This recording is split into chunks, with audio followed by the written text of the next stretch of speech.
Welcome back to Good Morning Kenya. This is People and Politics. My name is Mike Migwe. Now we talk about matters economy, and we're looking at Kenya's fiscal discipline and economic stability. Given that Kenya is one of the fastest rising growing economies within Africa, especially sub-Saharan Africa.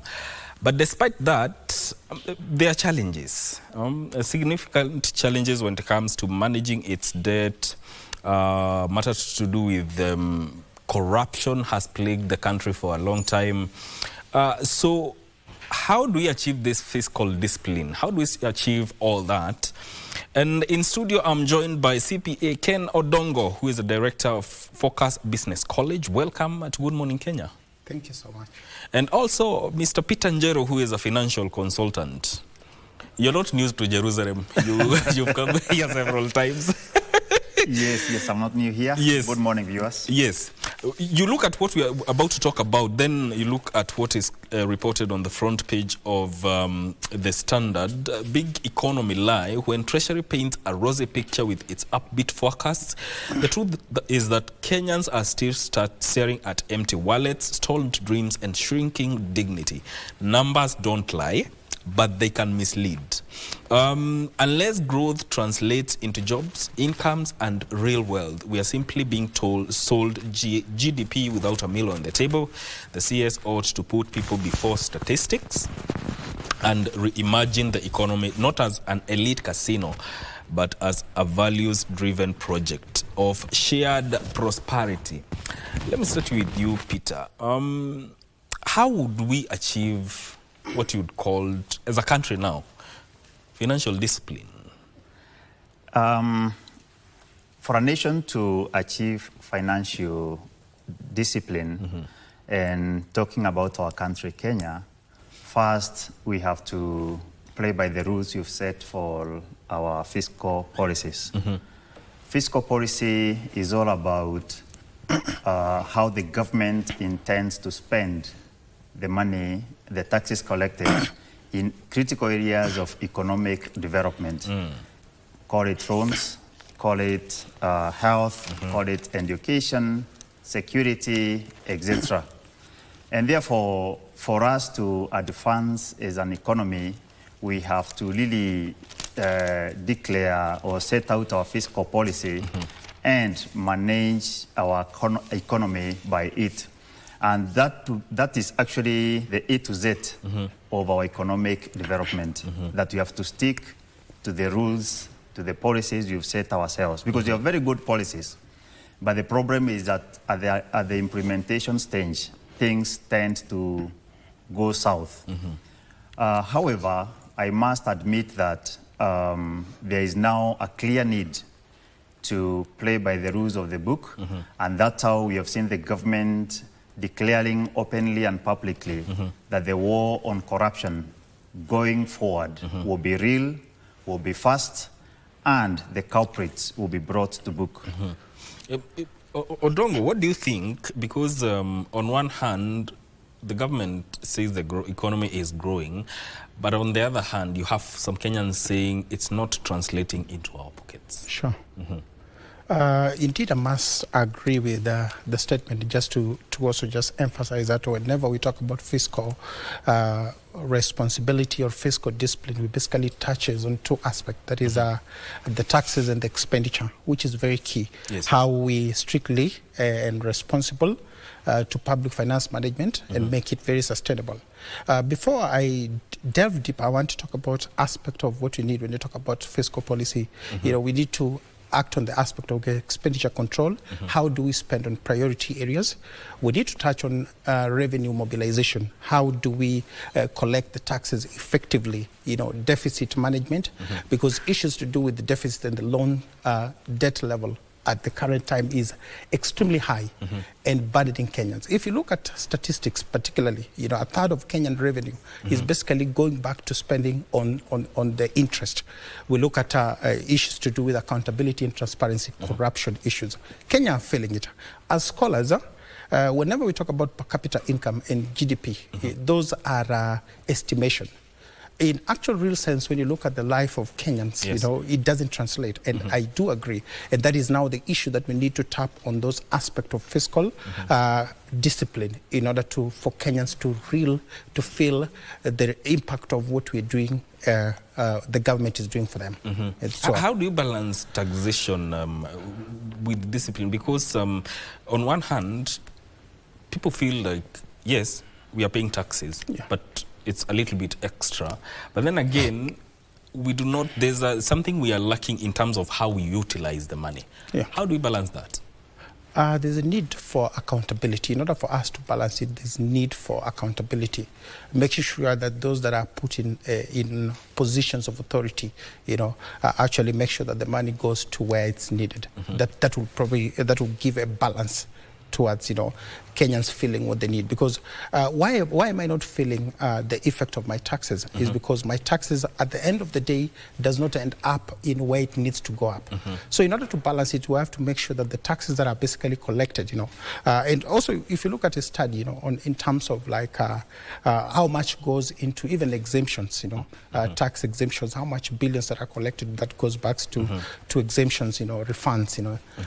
If you tap on that and make Kenyans feel and make it to priority areas, that would be a very good avenue to balance tax and people to feel the effect of taxes. Yes. Mr. Peter, when it comes to tax exemptions, does it create an effect in how we use our monies or how we collect revenue? Or what are the implications of having too many tax exemptions?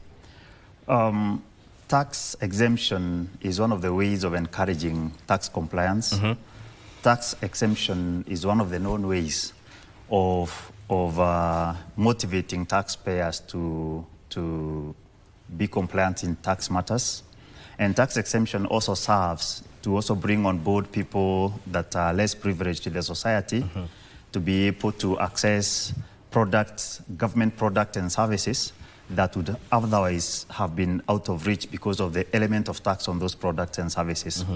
And therefore, talking about tax exemption, it is a good way to streamline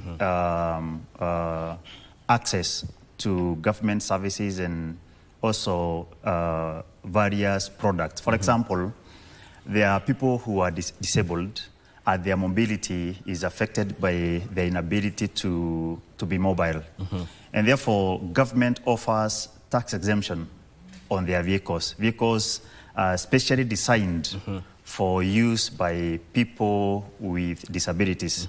And therefore, exempting such tax is a step in the right direction in the sense that it will assist this one citizen to be productive, to be mobile. And therefore, tax exemption is a good thing, but again, it requires to be properly managed so that it is made accessible only to the people or group of people that really need that facility. So in my perspective, it is a good idea to exempt tax to various products, raw materials that will facilitate production and create jobs, encourage investment, increase access to basic consumer goods at the market because the tax was exempted on raw materials. So therefore, tax exemption is a good way to have progress in economic advancement. CP, again, you look at critical sector like health, then you hear the kind of scandals that are cropping up. The other day, the CS said that they flagged up over 10.6 billion worth of claims that were worth of fraudulent claims that were being demanded by some health facilities. But then again, you look at it from a point of the economic impact on it. The focus, if you are to focus on key areas like health and education, how do we ensure that we give the right amount to these sectors, whereas still on the other hand making sure that other sectors are not left out? Sure. Yes. That is a very good question. You know, as a scholar who is in education sector, again, one of the things that we cry for is that, you know, a lot of resources at least going in these areas to impact a generation, because we realize that the government may never absorb the whole youth into the system. Yes. Where do they fall now? They basically have to follow the private sector. So when I hear news, for example, that the government basically not being, there's pilferage in the health sector, one of the questions as a stakeholder in the education sector that I ask, what happens to the education sector? Why was this being able to be tapped? You know, at least some part of it to go into education sector, because that is an area that we are impacting young Kenyans to basically come up and create more jobs and basically build the economy, which is a big question that we have here, to build our economy and make it grow. So the government actually need to balance, you know, instead of, you know, allowing a lot of loopholes in the health sectors and us losing a lot of money, then there needs to be efficient systems. You know, the problem is the systems.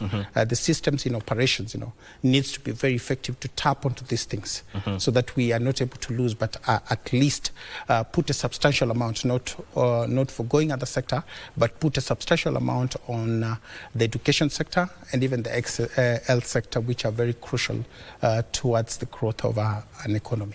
Peter, if you look at it, matters accountability, because you both have mentioned matters to do with accountability. Then the issue of loopholes and those who utilize loopholes. Is it about going for those who utilize loopholes, or is just a matter of fixing the loopholes? Both. It's a matter of fixing the loopholes and also going for those that exploit those loopholes. Looking at the current scenario in our economy, there is a big debate right now about the e-procurement. Yes. And there is, here on one side is a minister and of course the executive, who are really rooting for e-procurement is a best tool to reduce corruption. And we have, yesterday I was listening to the governors who are vigorously opposing the introduction of e-procurement model of government services. And when you look at it, the whole world is getting digital. And therefore, if the government is incrementally digitizing its services, it is the way to go, not only in Kenya, but all over the world. We are turning towards appreciating technology as a tool to efficiency in service delivery, efficiency in all aspects of our living. And therefore, the loopholes that e-procurement is going to solve are those ones of, like you've made a supply to a government agency, but simply because you don't know someone in those high offices, you realize you will not be prioritized for payment. You supplied last year, you're not paid. Someone who supplied yesterday is paid. Someone who supplied tomorrow is paid. And therefore, the e-procurement is first and foremost, it is bringing the information to the public domain that the government is in the process of procuring 1, 2, 3 products or services. Once the tender has been issued, you have supplied, you also queued for payment, so that they use the principle of fast in, fast out at all levels. So if you supplied yesterday, you cannot be paid today, while there's someone who supplied last week and is still pending for payment. So e-procurement kind of brings this professionalism to really great public scrutiny. And therefore, e-procurement is one of the ways of inculcating professionalism in government service delivery. So when you see some government officers against it, you wonder which direction they want us to go. They want us to remain manual forever. If I were them, if I were at a privileged place to advise them, I would tell them, okay, run the two systems, don't just switch overnight. Let them run parallel for some time as you learn the weaknesses on the e-procurement platform. Probably after 3, 4, 5, 6 months, you will have sealed all those loopholes and then drop the manual system, come fully on board to the e-procurement system.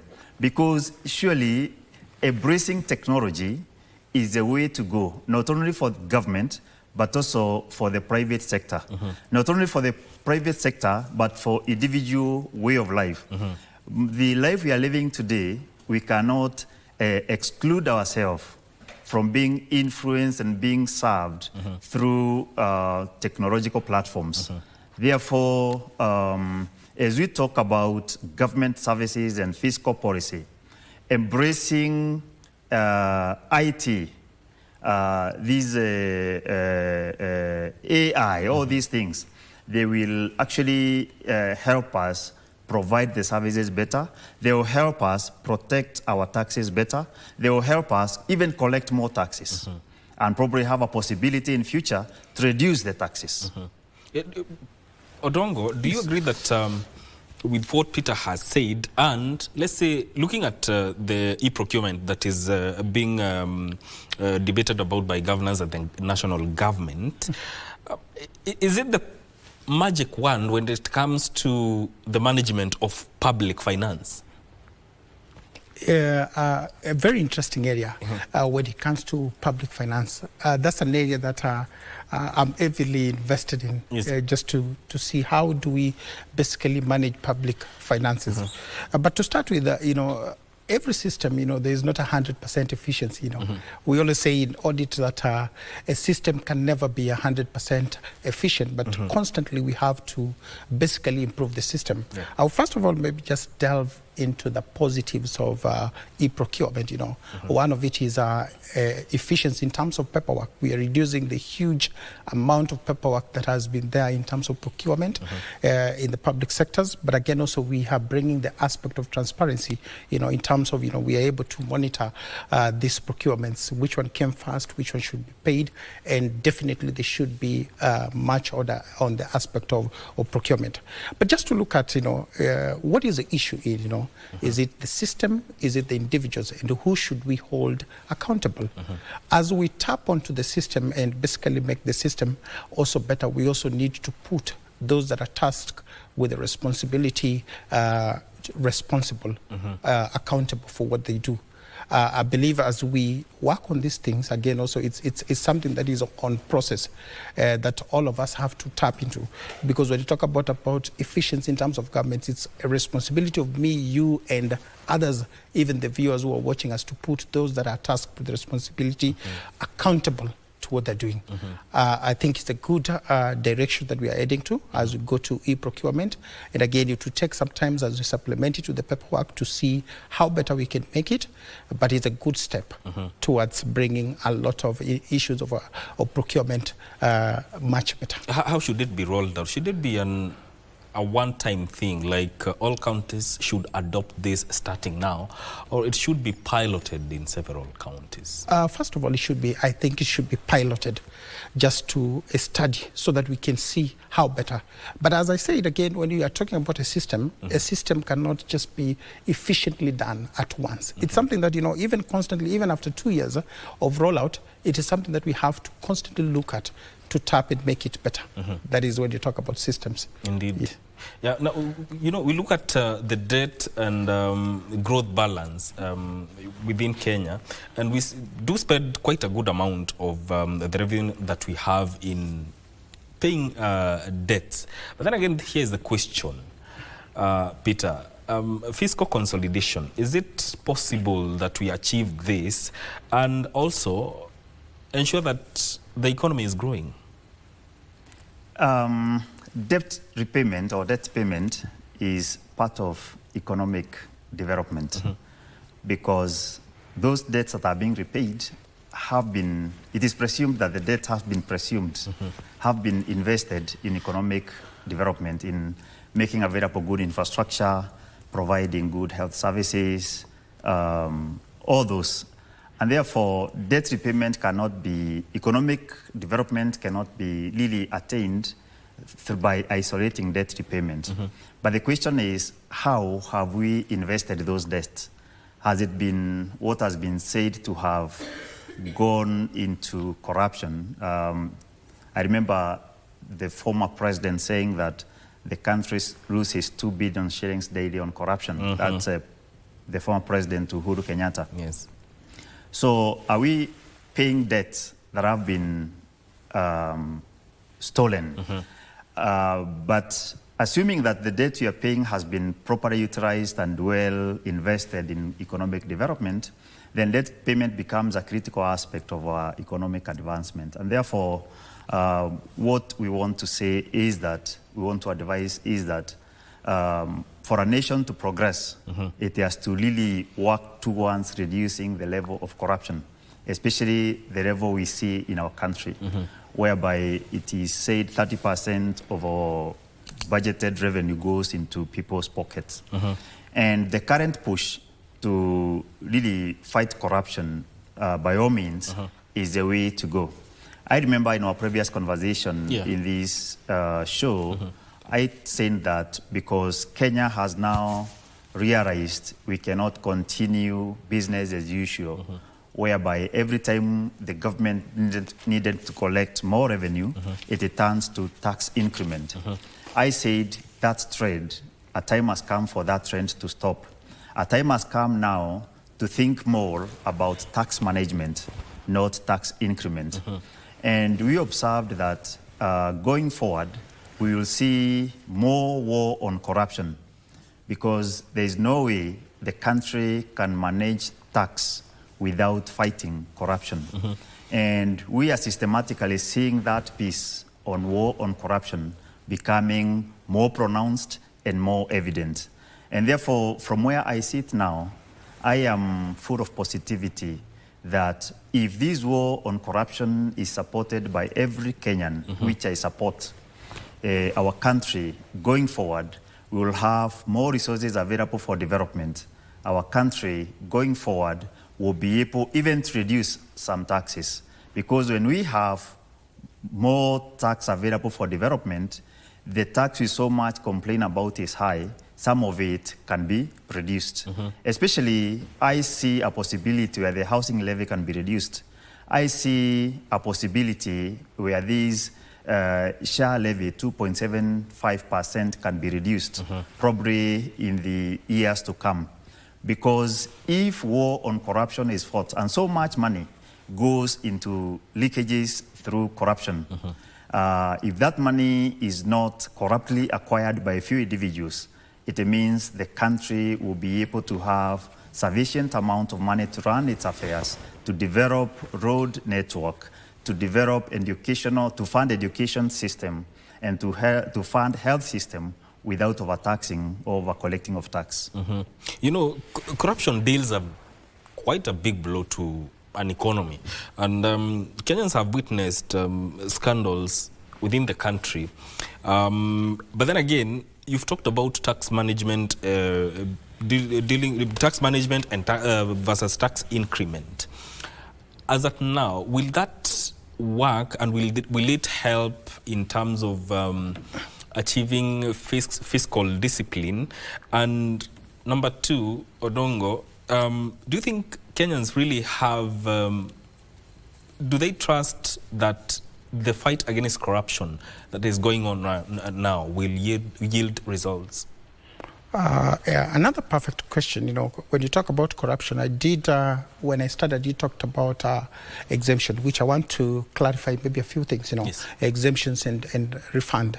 Exemptions are particularly a good thing, but part of the exemptions, you know, the way that we address exemption is also very key. You know, how we address exemption is really key. But again, part of the exemptions, especially on areas where exemptions, you know, can be tapped on, you know, such money can be tapped into building critical sectors that can actually basically take an economy towards greater heights is very important. But back to the question, you know, on issues to do with corruption. We are feeling the heat, you know, and Kenya's felt it, but I must also agree that we are taking a step, and it's a journey that me and you have to actually play a critical role. You know, what is a critical role? You know, when we see aspect of our leaders, you know, the MCAs, you know, the MPs, the governors, you know, we must actually pinpoint these areas and address these areas, because we are number one. You know, we can't actually just look at the government and say that, you know, things are not working and we do nothing. So in as much as we talk about it, we also need to play a critical role in pinpointing as scholars, as one of the areas that I did talk about, I'm heavily invested into education sector, which I highly think that if we are able to tap on issues of corruption and actually, make sure that we put the leaders who are in force accountable, and we put more money into the economy, into education sector, into health, a lot of our problem, in terms of skill, because as I said, one of the issues, we are not basically going to tap everybody into the government job. And actually the role of government is to make, is basically to provide services. If a government provides a platform for me and you, the taxes that are collected, the opportunities, the opportunities that are created, the many things that are going, the investment, youths are able to access loans, we are able to put the police who are collecting bribes on a broad daylight accountable, as passengers. And when we see them doing that, we say this is no. We are not going to allow that, as a government also play its crucial part in the elements that are involved, taking a crucial part. I believe the future is going to be brighter, and I believe it's going to be better. And we heavily invest that money into the private sector that is actually offering a lot to the young ones. Remember, the future is these young ones, If we empower them with skills, we don't have to ask big questions. We are suffering. Why do we have unrest? Because we don't feel money in our pockets. And young people are feeling the heat currently. So again, corruption, for me, I say it's something that we have to step up and refuse corruption. We have to step up and say no to corruption.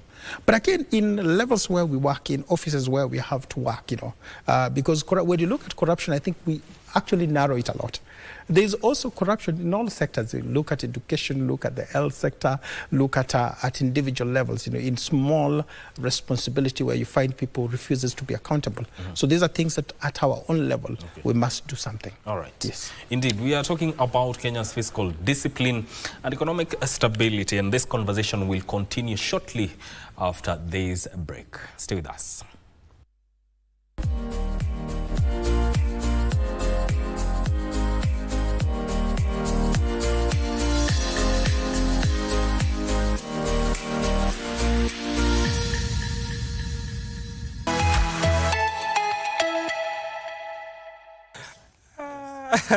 Yeah, the conversation continues even off air.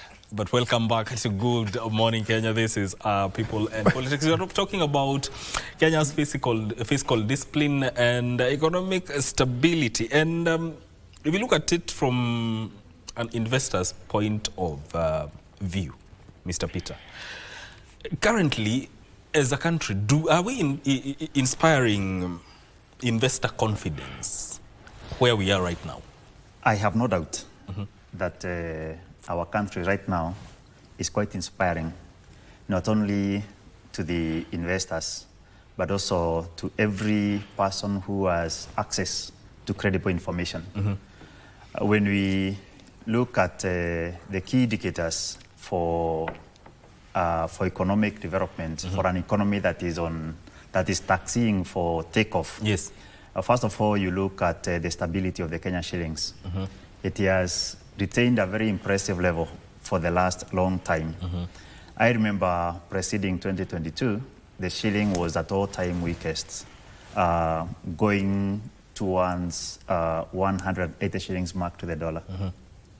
Today, it is oscillating between 128, 129, 130 there.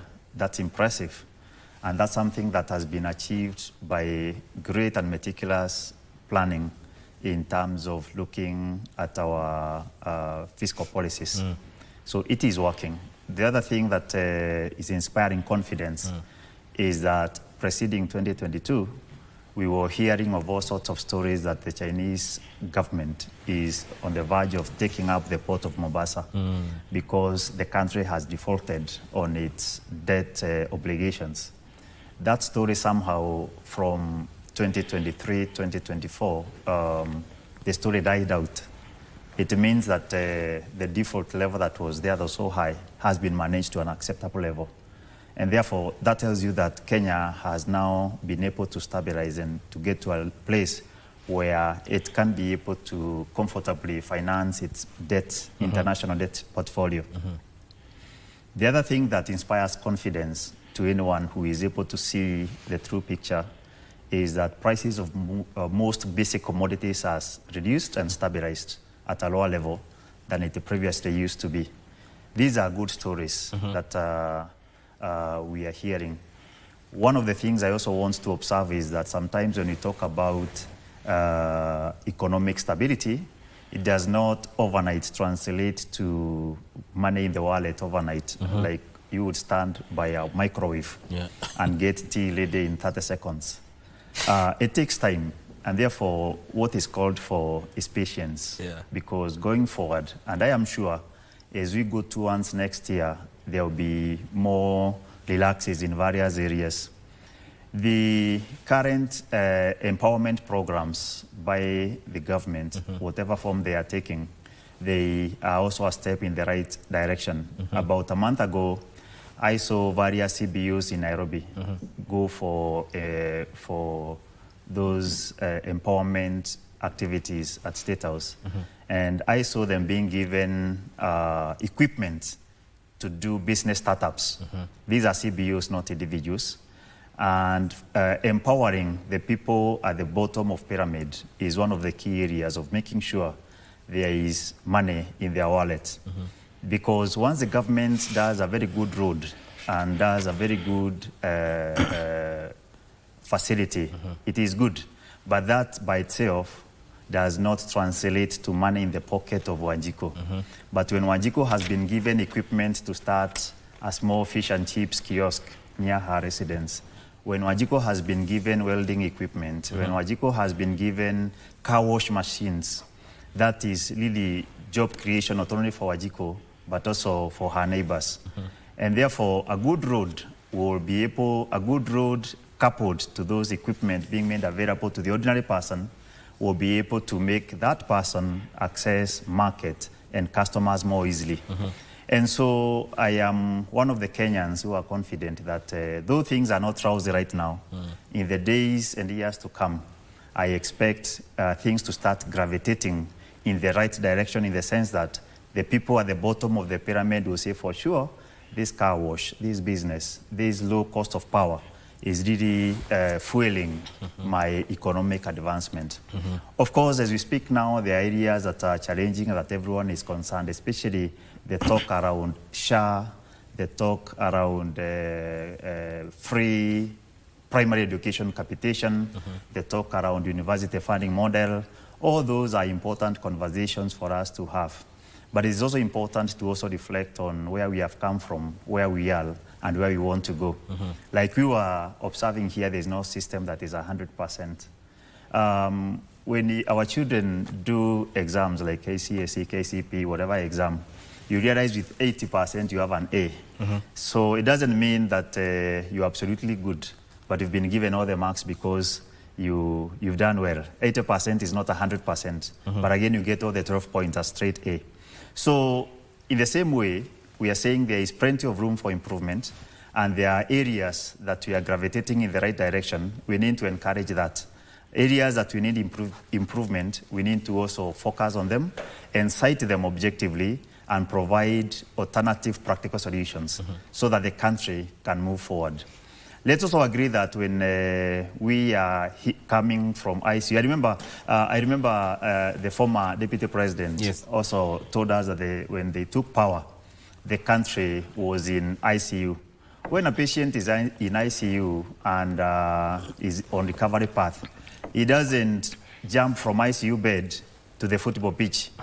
He has to really come from ICU to HDU to the ward, then to the bed at home, and then for the bed at home, walk around the compound, later walk into the neighborhood. Probably you see him in the football pitch a year later. But let's agree it is a patient who is on recovery path.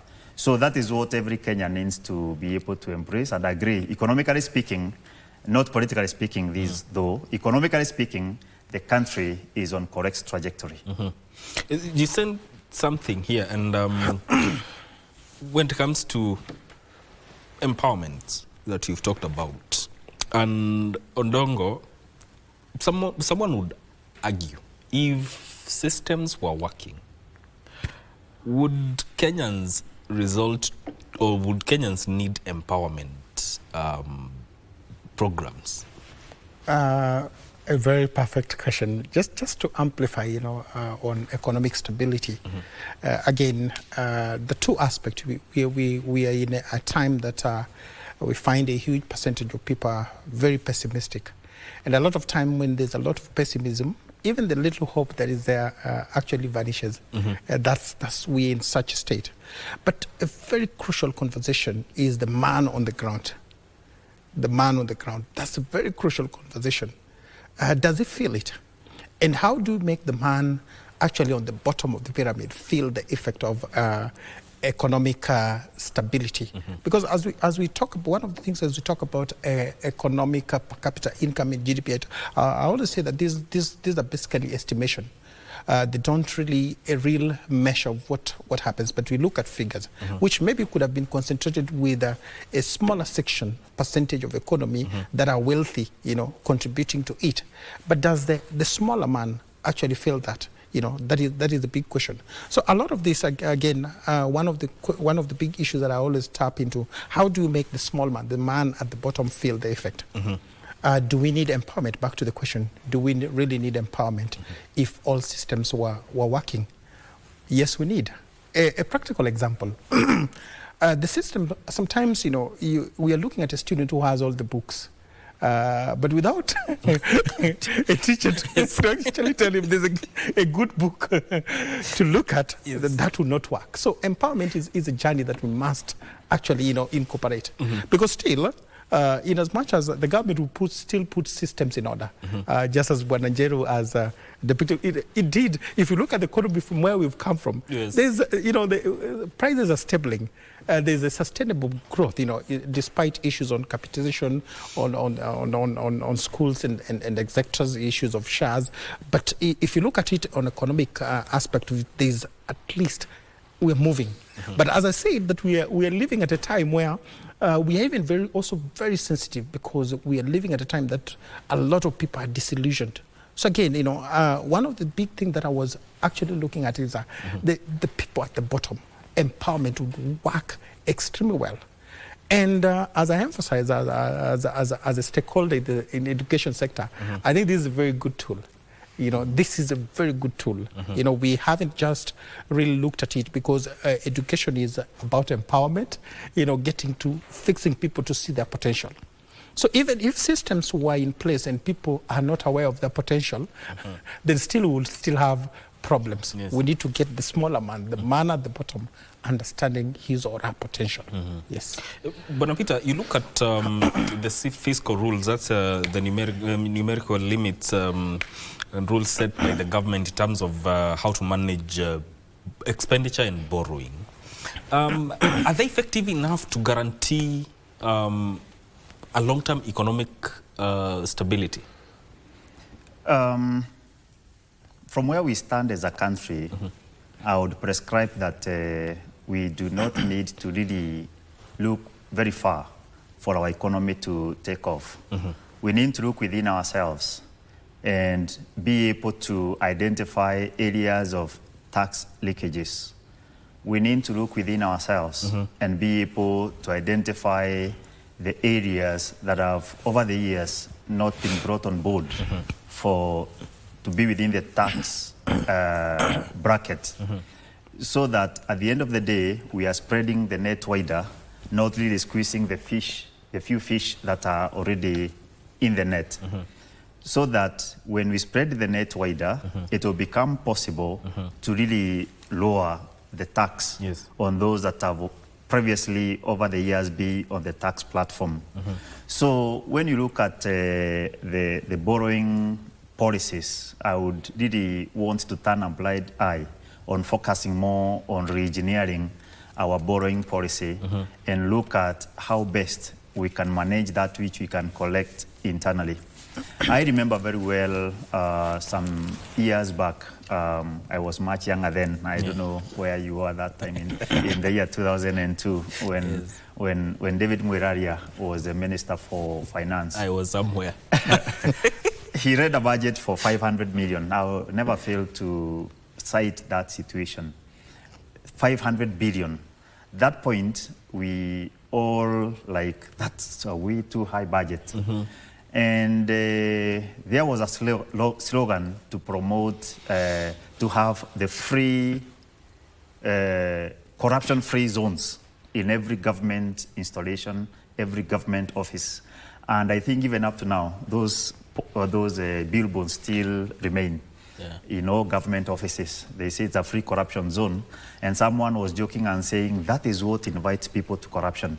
Because the moment you tell a child, don't eat that sugar, it kind of draws the attention to the sugar and the desire to eat it. But does that really prevent, will that signboard really prevent people from? Yeah, okay. So therefore, what I think is a way to go is to think about how do we manage that which we have? How do we enhance tax collection, not necessarily tax increment, tax collection and tax management, so that at the end of the day, whatever tax we collect is prudently managed and zero tolerance on corruption is put within our DNA, so that all tax collected goes to providing services to our people. This way, I had observed earlier that we can get to a point where we can fund our own budget. We don't have to look at ways of bridging our budget deficits through debt. So that's my take on thinking about reviewing budgetary deficits. Do you think we can manage our own budget as a country? A very perfect question, but I was picking a number of things as Peter was talking. You know, the whole issue around taxes, and I was like, you know, there's a very important aspect of, you know, if I ask today, do we, even in the room, do we understand taxes in the first place? That is the first conversation. Whenever we're in class and whenever we are doing consultancy on taxes, issues to do with taxes, part of issues, in as much as KRA has done a little bit of that part, people still don't understand taxes. No wonder if you see a client will receive even a Christmas message from Kenya Revenue Authority and immediately call the tax consultants. What is this? Without even opening. So number one, do we even understand what taxes are? Even before we put people into the tax bracket. I think there's a conversation that is continuous on areas pertaining to taxes, because a lot of people, the people who are doing business, they don't know even the taxes that are liable for. Many people, I would say very many people, the individuals who are doing business without paying taxes, but because they're not aware. So when you talk about taxes, yes, we are able to collect taxes and collect and manage our economy. But again, we need to have a conversation now on taxes. And this conversation is not only on KRA.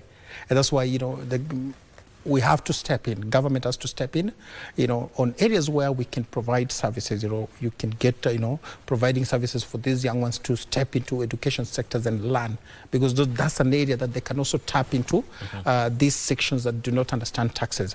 But tax is a good area. How do we get these taxes? You know, do people understand taxes?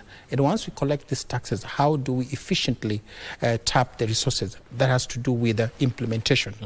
But here is where we have had a conversation that how this money that has been collected, how do we make sure that it has gone to the real use? Exactly. That is now the issue, the big question in the room. Has it gone to the real use? And I'm seeing in the future that if, you know, we are growing a nation that is becoming accountable, you know, every continuously, you know, people are demanding accountability. And it's a good step. It's not a bad step.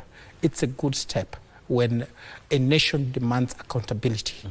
And you're looking forward for a nation that we will be able to say that, you know, we are electing leaders who are able to be accountable to us. You know, because that's, accountability will make sure that the revenue that is collected, the taxes that are collected, are actually put to good use. Why do we have a deficit? One of the reasons is that we have a deficit because the taxes that have been collected have gone into individuals' pocket. That is why one reason why we have a deficit. But over time, Kenya can really sustain itself if we tap what we collect and make sure that it goes to use, and make sure that we don't leave a lot, you know, leaving loopholes, taking the money that has been collected through taxes. But again, also very importantly, we need to have a conversation with Kenyans on issues to do with taxes. I believe one of the things that I was telling tax consultants and finance people, that people don't know about tax. People know about lawyers. And but exactly. do they know about Yeah, because I wanted to ask, now that you said that most Kenyans may not have the knowledge of the types of taxes that are paid out there, whose responsibility is it to make sure that people understand the kind of taxes that they're supposed to remit to government? Number one, the government has to be on the forefront. But as consultants here, we are also here, that we are also part of the journey to make Kenyans understand about taxes. That's why we're here. I think over time it has taken long for Kenyans really to embrace taxation, apart from the assessment that have come more often of late. That is when Kenyans are beginning to embrace issues to do with taxes. But it's a conversation that the government needs to start. There has to also be private sector also being involved, the tax consultants, the finance personnel, getting involved into this, because that's also an issue on the ground. People don't know about taxes. The people who don't even file their pay, they have years of not filing their pay. Yeah. Yes. Some do not even know they're supposed to file returns. Yes. And that is something that people need to know, actually. Sure. And also, Bwana Peter, how does the public sector come in all this? If you are to enhance fiscal discipline within the country and achieve that economic stability that we all wish for? The public sector is a key stakeholder in matters of attaining fiscal discipline, because when you talk of public sector, we are basically speaking about taxpayers. And therefore, when we talk about fiscal discipline, if we isolate public sector from it, we'll be getting it wrong. And I would like to pick from where my brother Ondongo has left. Yes. When he talked about tax education. The Kenya Revenue Authority needs to really have an arm where it can be an agent that runs the public sector. In the sense that every time they are visiting a private investment, they are not going there to check on tax compliance.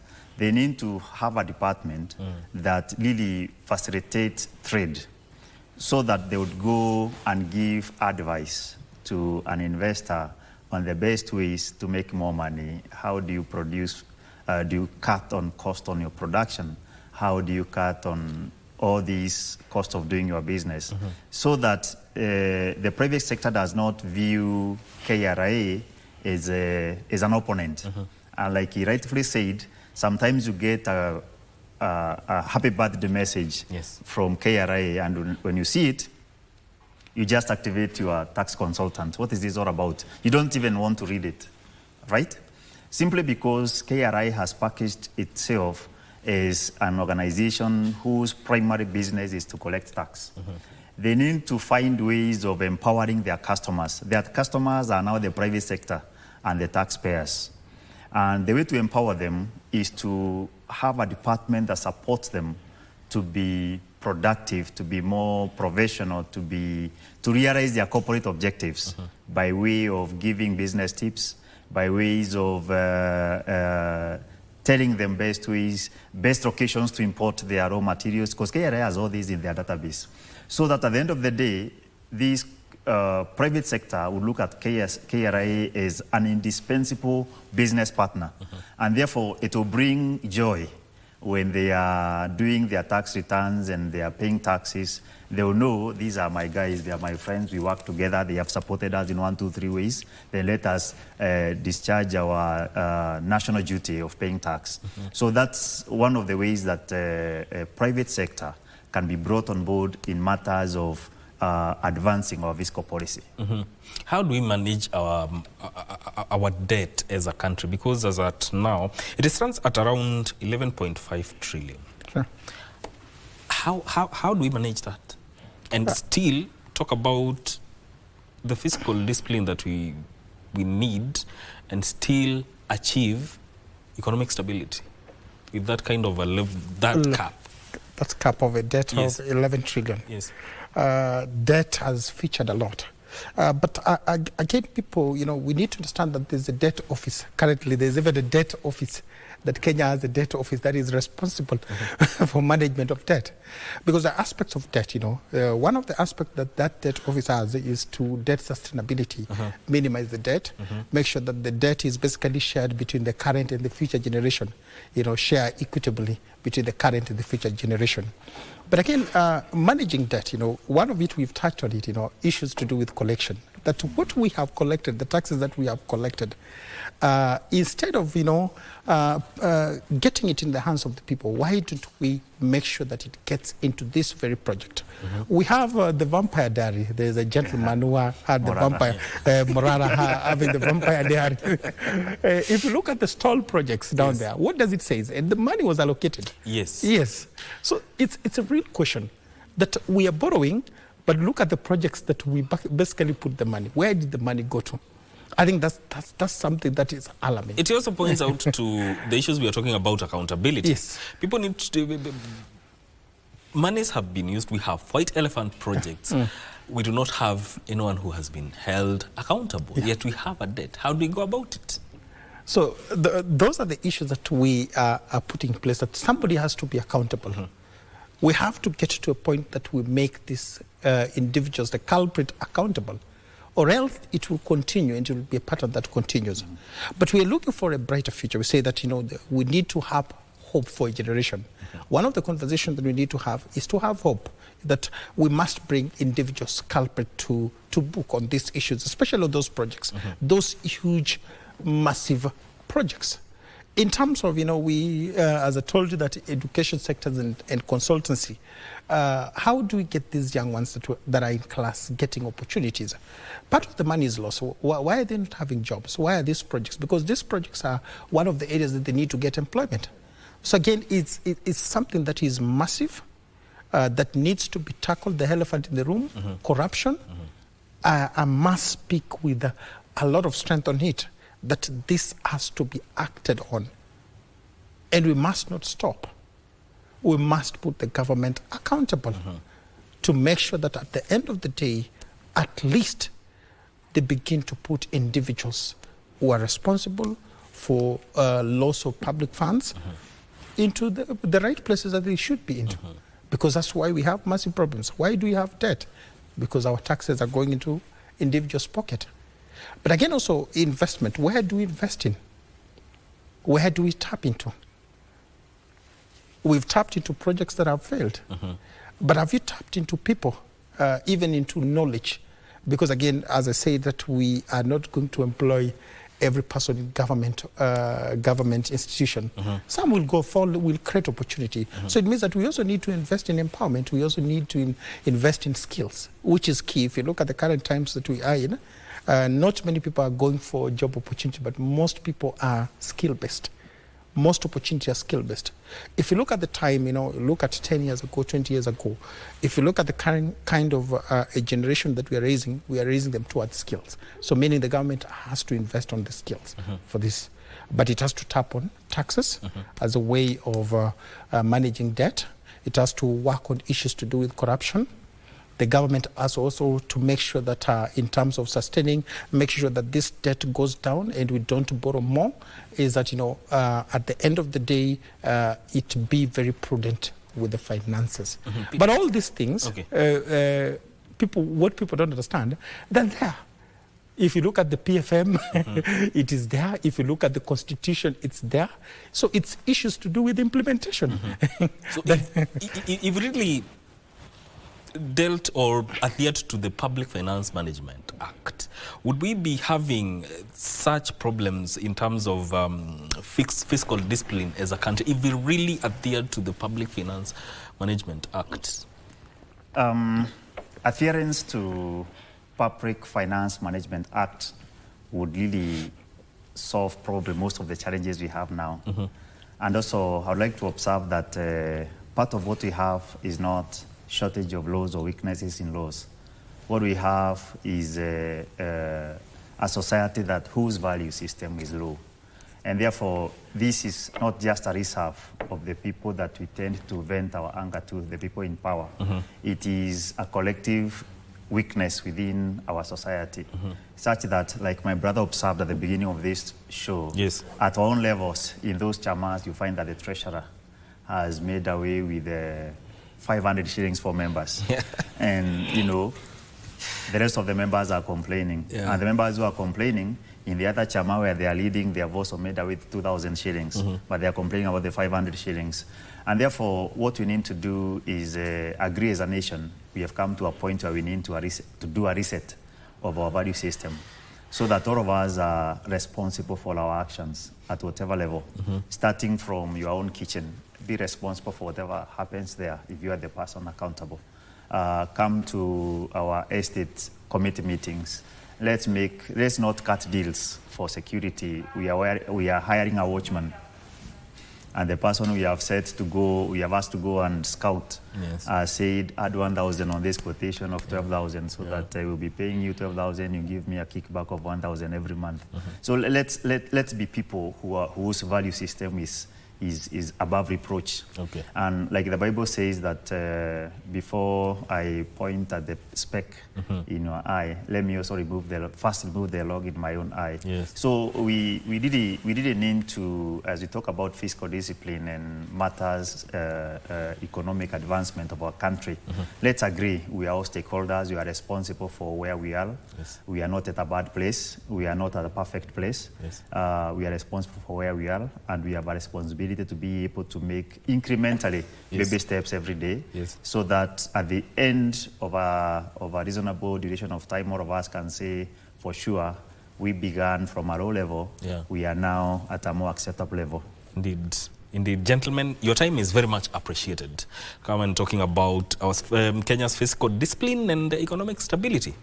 That is CPA Ken Odongo, who is a director for KAS Business College, and also Peter Njeru, who is a financial consultant, joining us here on Good Morning Kenya to talk about these matters. This conversation ends here, but Good Morning Kenya continues shortly. We are doing radio and TV together. You'll be piloted by Dora Manya on the other side of the studio. Stay with us.